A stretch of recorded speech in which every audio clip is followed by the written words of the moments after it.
नागपुर सुधार प्रन्यास की ओर से ठेकेदारों को निर्धारित समय के अनुसार काम पूरा करने के आदेश दिए गए थे, लेकिन इसके बावजूद कई जगहों पर समय पर काम पूरा नहीं होता दिखाई पड़ रहा है। यदि ऐसे में कोई बड़ी दुर्घटना होती है तो उसका जिम्मेदार कौन रहेगा, ऐसा सवाल आम जनता की ओर से किया जा रहा है। जय हिंद, जय भारत। मी आता या मानेवाडा सिमेंट रोडवर आहे आणि या मानेवाडा सिमेंट रोडवर इथे जे सिमेंट रोडचं अर्धवट काम झालेलं आहे, या सिमेंट रोडच्या अर्धवट कामामुळे येथील वस्तीतील पूर्ण नागरिकांना प्रचंड मनस्ताप होतो आहे। या सिमेंट रोडच्या ठेकेदारांनी इथे अर्धवट काम करून लोकांच्या घरामध्ये पाणी घातलेलं आहे। इथे असे तलाव झालेले आहे। हे बघा मित्रांनो, इथे माणूसभर छातीच्या वरती पाणी जमा झालेलं आहे। हे बघा, हे मीरा मेडिकल बघा, याच्या आतमध्ये 4 फूट पाणी गेलेलं आहे। या पूर्ण हे हॅपी फूड मध्ये पूर्ण पाणी घुसलेलं आहे, लोकांच्या घरामध्ये पाणी घुसलेलं आहे।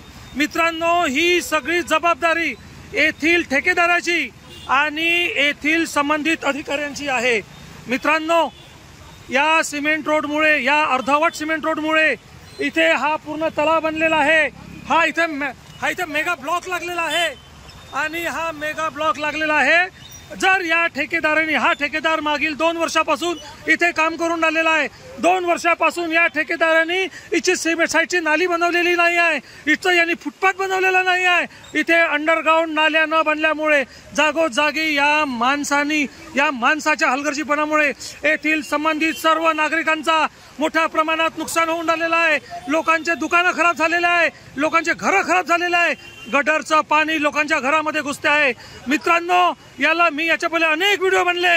हे पहा, हे कार या हरामखोर ठेकेदारांनी इथं पहा, हे बघा गाडी पहा कशी चाललेली आहे। याच्यामुळे हा मेगा, बघा मग लोक कशा अडचणीत आलेले आहे। मित्रांनो, इथे हे मेगा ब्लॉक झालेला आहे।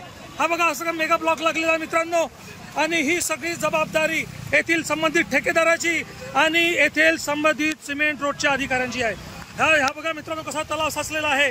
हा यांच्या घरामध्ये बघा किती पाणी गेलेलं आहे। मित्रांनो, हे सगळी जबाबदारी येथील संबंधित ठेकेदार